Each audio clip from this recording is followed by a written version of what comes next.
सोचिए उस most famous व्यक्ति के बारे में जिसकी रिसेंटली डेथ हुई।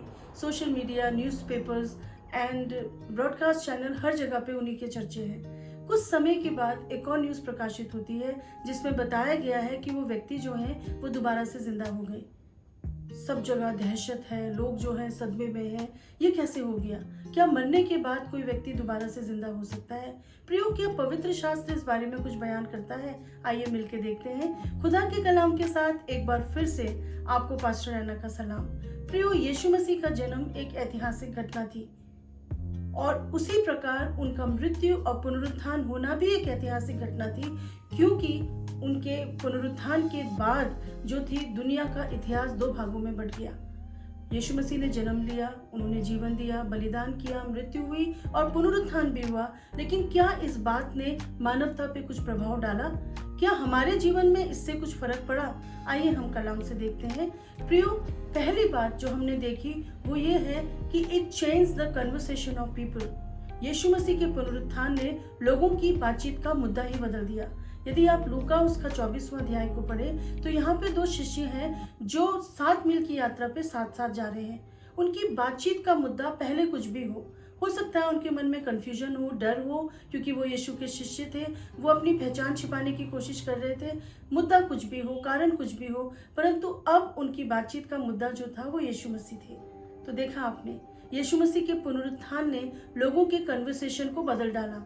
सब जगह यीशु मसीह की ही चर्चा हो रही थी। प्रियो, दूसरी बात जो थी वो ये है कि यीशु मसीह के पुनरुत्थान ने ऐतिहासिक दृष्टिकोण को, ऐतिहासिक स्टडी को, अध्ययन को बदल के रख डाला। यीशु मसीह उनके बीच में शामिल हुए। वो अपना बहुत ज्यादा दुविधा में है शिष्य लोग, उनको समझ में नहीं आ रहा है सही क्या है गलत क्या है।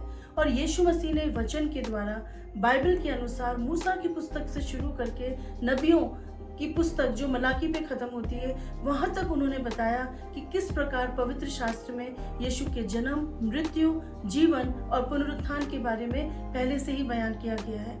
प्रियो, जब तक उनको समझाया नहीं गया तब तक उनको समझ में नहीं आया। यदि पवित्र शास्त्र हम पे जाहिर ना करे यीशु मसीह के बारे में तो हमारा मन, हमारा जीवन इस बात को स्वीकार नहीं करता है। फिर भी आपने देखा कि इतिहास का दृष्टिकोण यीशु मसीह के कारण परिवर्तित हो गया। तीसरी बात जो है, इट चेंजेस आवर विटनेस। ये हमारी गवाही को बदल देता है। अब तक लोग सिर्फ मृत्यु की बात करते थे, लेकिन अब लोग पुनरुत्थान की बात करने लगे। यीशु मसीह का पुनरुत्थान होना, कब्र में से उनका गायब हो जाना एक बहुत ही दुविधा वाली बात थी, सनसनीखेज एक न्यूज थी प्रियो। और इस बात ने लोगों के बातचीत का मुद्दा बदल डाला। यदि यीशु मसीह साधारण से व्यक्ति होते, मर गए और दोबारा जिंदा नहीं हुए, तो हमारा इस बारे में बयान करना व्यर्थ था, क्योंकि एक और महान व्यक्ति जो था वो इस दुनिया से चला गया। यीशु मसीह की मृत्यु ने इस बात को साबित कर दिया, दो बातों को साबित किया कि पश्चाताप के द्वारा पापों की क्षमा संभव है। जो मौत की सजा हमको मिलनी चाहिए थी, जो गुनाह की सजा हमको मिलनी चाहिए थी, वो यीशु मसीह ने अपने ऊपर ले ली।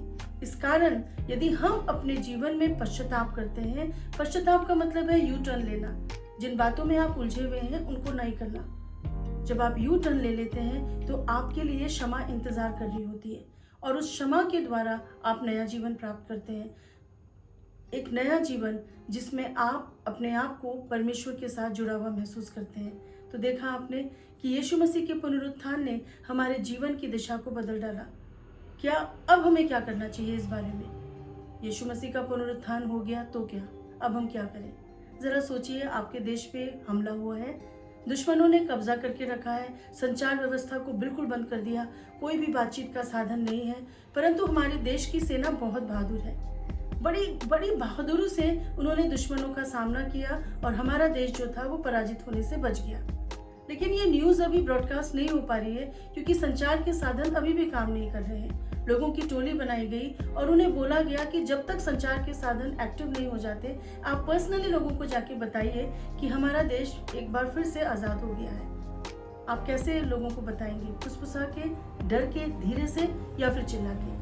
ऑब्वियसली आप चिल्ला चिल्ला के लोगों को बताएंगे कि ज़्यादा से ज़्यादा लोग समझ लें, जान लें कि अब हम पराजित नहीं रहे, डरने की कोई वजह नहीं रही, हम एक बार फिर से आज़ाद हो चुके हैं। ठीक इसी प्रकार हमें यीशु के मौत और उसकी पुनरुत्थान की घोषणा करनी है किन लोगों के बीच में?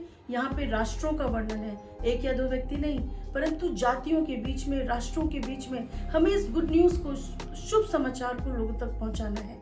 यही वो कारण है जिसने पुनरुत्थान की दिशा को बदल डाला। प्रियो, ये जिम्मेदारी हमारे और आपके पास है कि जो परमेश्वर ने हमें क्षमा किया, यीशु मसीह की मौत के द्वारा, पुनरुत्थान के द्वारा एक नई आशा हमारे जीवन में दी है, उसको हम लोगों तक बयान करें। प्रभु इस कलाम के द्वारा आपको बहुत आयत से आशीष दे।